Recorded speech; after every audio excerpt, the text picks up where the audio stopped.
Prahran was sort of like just a manifestation of these disparate elements coming together in exploring photography as an art form as opposed to photojournalism in a newspaper or studio portraiture or stuff like that.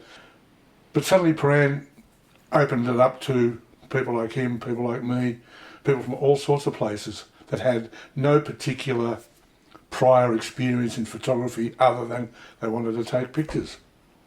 Now, a lot of the people that graduated in my class didn't pick up a camera for 2 or 3 years after they graduated.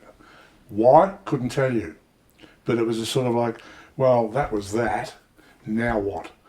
And after a while, all the things that you picked up along the way from Athol and Derek and Brian Gracie and Paul Cox and so on, all started to slowly make sense. You picked up your camera and away you went. When they merged into Swinburne, I thought that'd be the end of that, but that's what they did. This was the first two-person show we had together. It's one of the worst designed posters ever, and we I think we did it in 15 minutes. We've been in a number of group shows together, maybe a dozen, maybe half a dozen, I don't know. But we've done two-person shows, O'Malley and Kelly at the Oaks and O'Malley and Kelly in Japan, which was shown at 2 venues. Yeah. But we also did Through the Looking Glass, the two of us with Rennie Ellis. 3 of us. That was a bit of a shambles, but it was okay. Same year, that had a lot of people in it. Right, okay. Including Max. Max Japan in that show showed the first colour image that he'd ever exhibited. Yeah. I've done a crude calculation. I think I've got about 1 million negatives now. I've just finished going through them and pulled out anything at all to do with Australian politics.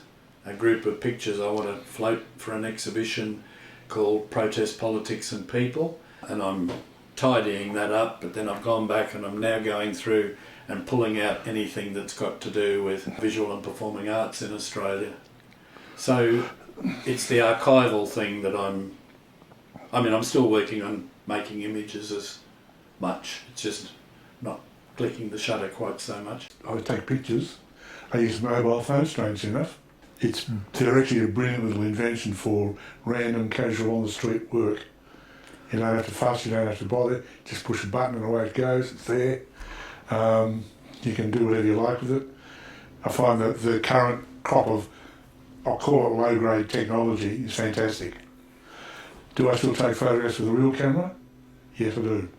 I'm gradually going through my own collection of negatives, making sure that it's all dated and placed and all that properly. The notion of an archive, the legacy, the heritage, all that sort of crap, and sort of trying to predict what will happen to your stuff as opposed to what happens to other people's stuff is a puzzle.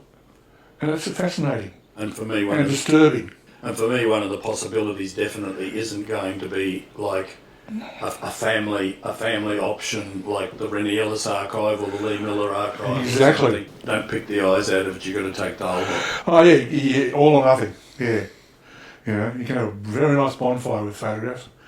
I much prefer working digitally than with film, but I'm really glad I cut my teeth on film because I don't waste images. I'm still really mean with clicking.